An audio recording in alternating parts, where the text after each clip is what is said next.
j'espère que vous allez bien. Si vous souhaitez soutenir la chaîne et ne rien rater des Clash Scoop et des Love Stories à venir, n'oubliez pas de liker cette nouvelle vidéo et de vous abonner en cliquant sur le bouton s'abonner. Bonne vidéo à toutes et à tous.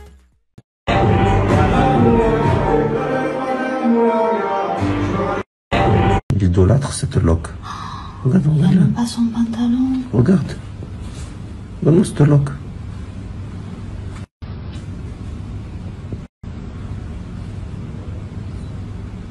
Incroyable.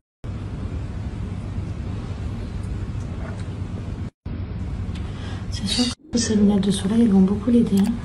Regarde-moi là.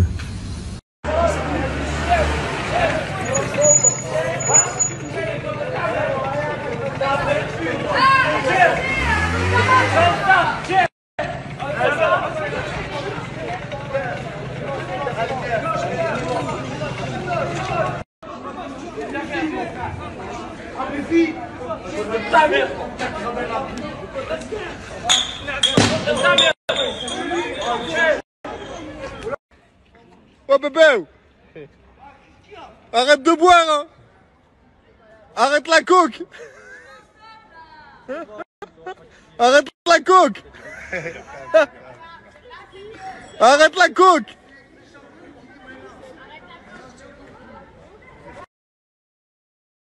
J'espère que vous allez tous et toutes bien. Donc apparemment il y a un certain blogueur qui veut sortir une vidéo de moi il y a 10 ans. Voilà, tout simplement. C'est vrai qu'il y a 10 ans, voilà, j'ai fait une soirée avec des amis tout simplement et j'ai fumé. Voilà. Quelque chose qui n'est pas bien les bébés. Voilà. On m'a filmé à mon insu. Donc on sort une vidéo à mon insu. On m'a filmé à mon insu. Donc je trouve ça tout simplement. Bon, du coup, la famille, il est temps du bilan. Le bilan, c'est quoi? Déjà, bon, il a fait une story en disant oui, un blogueur essaye de sortir une vidéo qui date d'il y a 10 ans. Bon, la première fois, c'était une étiquette. La deuxième fois, c'était de l'Arnouna parce qu'il pleurait. Là, c'est une vidéo qui date d'il y a 10 ans parce que il a un bras qui n'est pas tatoué sur la vidéo, mais il y a 2 ans aussi, tu avais un bras qui n'était pas tatoué, enfin, t'avais qu'un seul bras de tatoué.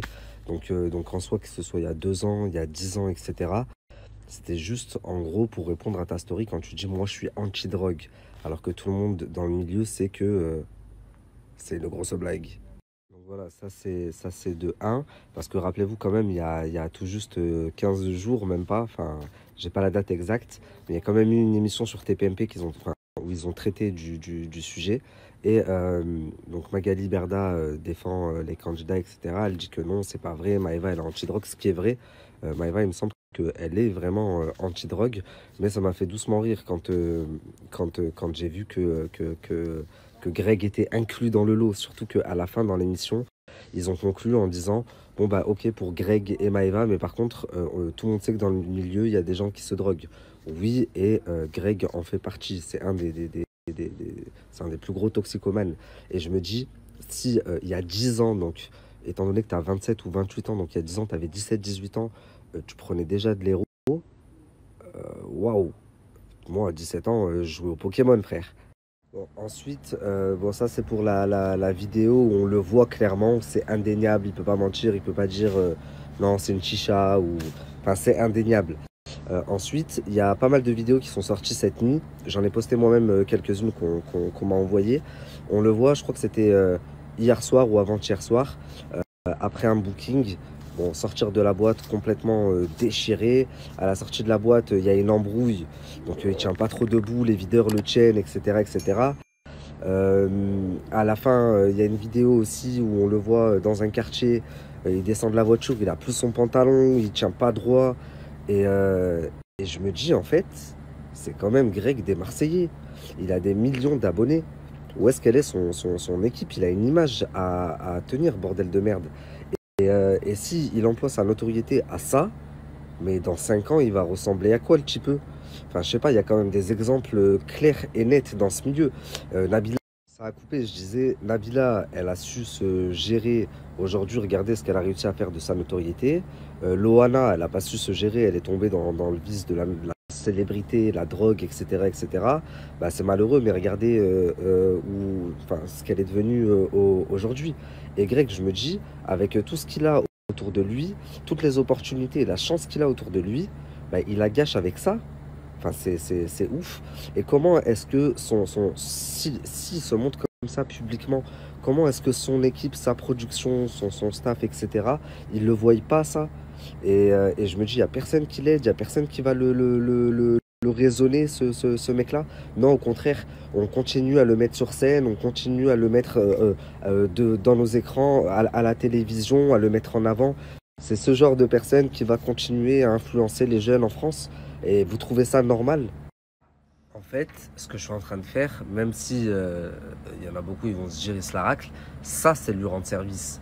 Pourquoi? Parce que si demain, on lui retire tout ça à la télé, etc., bah, il va peut-être prendre conscience que ce qu'il fait, c'est dangereux, et pour lui, et pour les autres. Par exemple, là, on le voit, il était au volant de la voiture. Est-ce que vous voyez l'état dans lequel il était? Il n'arrivait même pas à tenir debout, il n'avait même pas son pantalon. Donc s'il en prend conscience et qu'il fait les démarches pour se soigner, bah, c'est un bien pour un mal. Par contre, si on continue à le mettre en avant, etc., et qu'on ne lui fait pas remarquer qu'il y a quelque chose qui ne va pas, bah, le bouc, il va continuer, et au contraire, il va s'enfoncer de pire en pire, jusqu'à après non-retour. Il va arriver à une situation où il ne pourra plus faire marche arrière. Et Magali, elle a dit quelque chose de très juste la dernière fois sur TPMP. Elle a dit, bah, il faut les virer. Quand il a dit, ouais, mais s'il y a quelqu'un qui se drogue, elle a dit, ouais, mais je suis d'accord, s'il y a quelqu'un qui se drogue, il faut le virer. Bah, il faut le virer, cette personne. Quand vous avez enlevé Julien Guerrado parce qu'il avait frappé Marine, qu'est-ce qu'il a fait, Julien Guerrado, quand ils l'ont pas repris dans le cross et qu'il a vu que ça prenait des grosses proportions? Il a fait une story, il a reconnu ses torts, il s'est excusé, il a dit qu'il allait se soigner et il a fait le nécessaire pour se soigner. Je crois qu'il a fait des thérapies, etc., etc. Ilan, par exemple, pareil, je pense qu'il était à un stade de sa carrière où il se croyait un petit peu intouchable, notamment avec les filles. Il y avait beaucoup de témoignages, etc., etc., qui allaient pas dans son sens. Et je pense que, mine de rien, avec ce qui lui est arrivé, bah, il s'est beaucoup remis en question. C'est les échos que j'ai. Bah, je me dis, c'est pareil. Demain, cette personne-là, en fait, il lui faut, Greg, il lui faut un électrochoc. Maintenant, je sais qu'il y a certaines productions qui vont regarder ces stories. Il y a certaines personnes qui vont regarder ces stories. Ne faites pas les aveugles. Au contraire, réagissez, c'est dans son bien. Et puis, si c'est maintenant avec ces vidéos que ça sort, c'est peut-être encore une fois un bien pour un mal. On ne sait pas demain ce qui aurait pu sortir, surtout quand on voit les situations dans lesquelles il se met. Donc voilà, s'il vous plaît, faites tourner cette story un maximum, que ce soit relayé. Pareil, tous les blogueurs, journalistes et tout là qui vont regarder cette story, relayez aussi, s'il vous plaît. Non pas parce que j'ai besoin de vues, je m'en tape complètement, mais parce que c'est important.